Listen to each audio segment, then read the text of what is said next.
राजीव, द्वापर में जो महाभारत हुई थी वो महाभारत भी सत्ता पाने के लिए हुई थी, और कलयुग में जो महाभारत, सियासी महाभारत 2024 में देखने को मिलेगी, उसका मकसद भी सत्ता पाना ही है।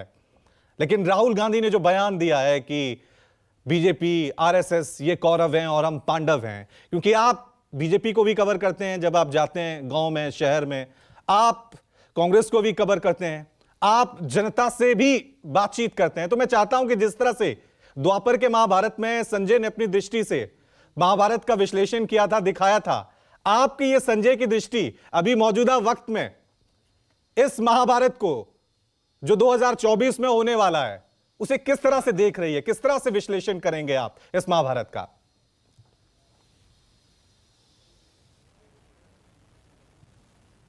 देखिए रवि, आज की तारीख में जब हम बात कर रहे हैं 10 जनवरी 2023 को, तब 2024 का जो सत्ता का रास्ता है वो राहुल गांधी से भी बहुत दूर है। ये एक सच्चाई है। दूसरी बात यह है कि जो महाभारत के कौरव और पांडवों की बात राहुल गांधी कर रहे हैं, ये प्रतीक है। ये प्रतीक है, कौरव अन्याय के और पांडव न्याय और धर्म के प्रतीक हैं। और जब आप राजनीतिक शत्रुता की बात करते हैं, राजनीतिक विरोध की बात करते हैं, तो इस तरह के प्रतीकों का इस्तेमाल करते हैं कि आप न्याय और धर्म के रास्ते पर चल रहे हैं और सत्ताधारी दल या आपके विरोधी अन्याय के रास्ते पर है और वो खाई पैदा कर रहे हैं। ये सब चीज़ें विरोधी दल करते हैं, ये राजनीति के पैतरे हैं और राहुल गांधी उस तरीके की बात कर रहे हैं। सवाल ये है कि राहुल गांधी आज की तारीख में प्रधानमंत्री नरेंद्र मोदी की लोकप्रियता, उनके संगठन, उनकी पार्टी का जो विस्तार और जो 2024 के प्रधानमंत्री पद के उम्मीदवार के तौर पर उनके सामने जितने नेता हैं वो उनके कितने करीब टिक पाते हैं, या अखिल भारतीय स्तर पर उनकी क्या अपील है और 2024 के चुनाव को लोग कैसे देखते हैं, ये इम्पोर्टेंट बात है। राहुल गांधी अपनी भारत जोड़ो यात्रा के जरिए, मैं बार बार पहले भी कह चुका हूँ और लोग भी इस बात को मानेंगे कि राहुल गांधी अपनी भारत जोड़ो यात्रा करके वो विपक्ष का सबसे बड़ा चेहरा बनने में कामयाब हुए देश भर में। इसमें कोई दो राय नहीं।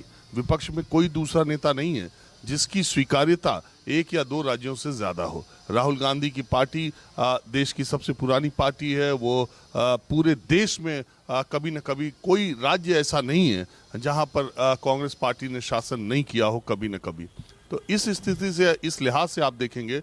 और दूसरी बात, राहुल गांधी ने अपने लड़ने के तरीके से, अपने बोलने के तरीके से और लगातार लड़ते रहने के तरीके से, संघर्ष करते रहने के तरीके से, पदयात्रा निकालने का सोचने के तरीके से, पदयात्रा को पूरी करने के तरीके से ये तो साबित कर दिया कि विपक्ष का एक अकेला नेता है जो प्रधानमंत्री नरेंद्र मोदी और बीजेपी के खिलाफ संघर्ष करते हैं संसद में और सड़क पर। वो संघर्ष आम लोगों को चाहे जो दिखाई दे, उनका जो मादा है, उनकी जो योग्यता है, उनकी जो क्षमता है, उसमें उन्होंने कभी कोई कोर कसर नहीं छोड़ी है। और ये भारत जोड़ो यात्रा के जरिए राहुल गांधी ने एक संघर्ष का एक बड़ा रास्ता अख्तियार किया है, जो आज के जो बड़े नेताओं के सुकुमार पुत्र हैं उनके बस की बात नहीं है। देखिए, ट्विटर पर और सोशल मीडिया पर राजनीति करना और सुरक्षा के घेरे में खड़े होकर के करोड़ों की गाड़ियों से उतरना, रैली करना और मैनेजमेंट करना, ये एक अलग बात है। सड़कों पर चलना, 3000 किलोमीटर से ज़्यादा चलना,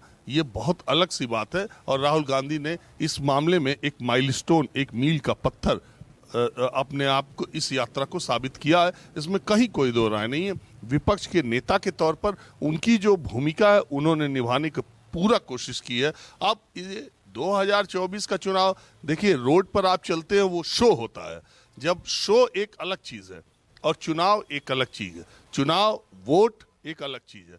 आप कोई शो करते हैं, यहाँ तो आप समझिए कि अगर किसी गांव में सांप निकल जाए तो देखने के लिए 50 लोग आ जाते हैं। कहीं कोई एक्सीडेंट हो जाए, किसी को चोट लग जाए तो सैकड़ों गाड़ियां रुक जाती हैं। लेकिन भीड़ से राहुल गांधी को देखने की सड़क पे जो भीड़ है, उनकी जो उनके रोड शो में जो भीड़ है, वो एक अलग चीज है।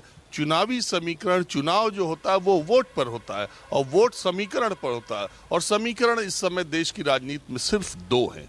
एक धर्म का और दूसरे जाति का।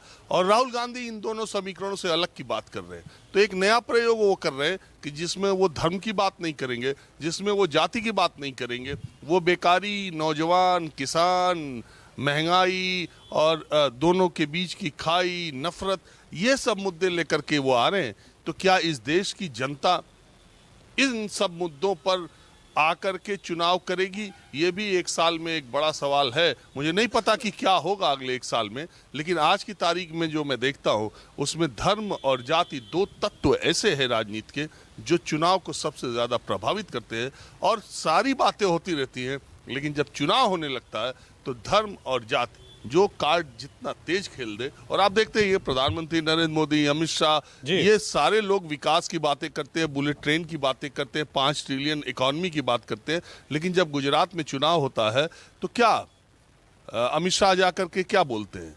जब दिल्ली में चुनाव होता है तो अमित शाह क्या बोलते हैं? प्रधानमंत्री नरेंद्र मोदी क्या बोलते हैं? मुख्यमंत्री योगी क्या बोलते हैं? उनके बोलने से ही साफ है कि सारा काम ठीक है, विकास का काम ठीक है, सारी चीजें ठीक है, लेकिन वोट विकास से इस देश में नहीं मिलता है। वोट मिलता है धर्म और जाति पर।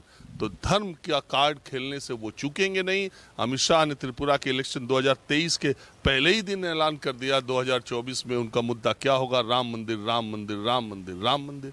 तो इस तरीके से मुझे ऐसा लगता है कि राहुल गांधी उन मुद्दों को पकड़ पाने में या जनता राहुल गांधी के मुद्दों के साथ खड़ी होगी, ये बहुत बड़ा सवाल है। बिल्कुल बिल्कुल, जिस तरह से आप कह रहे हैं कि राहुल गांधी की भारत जोड़ो यात्रा का जो ये शो है उसमें लोग तो आ रहे हैं, भीड़ तो दिख रही है, शो में तालियां भी बटोरी जा रही हैं, लेकिन क्या वोट बटोरेंगे राहुल गांधी? क्या 2024 में यात्रा के नतीजे आएंगे? ये जो बयान है हिंदुत्व महाभारत का, इससे कोई फायदा मिलेगा? इसी पे हम संवाद कर रहे हैं, बहस कर रहे हैं। नमस्कार, मैं हूं मानक गुप्ता।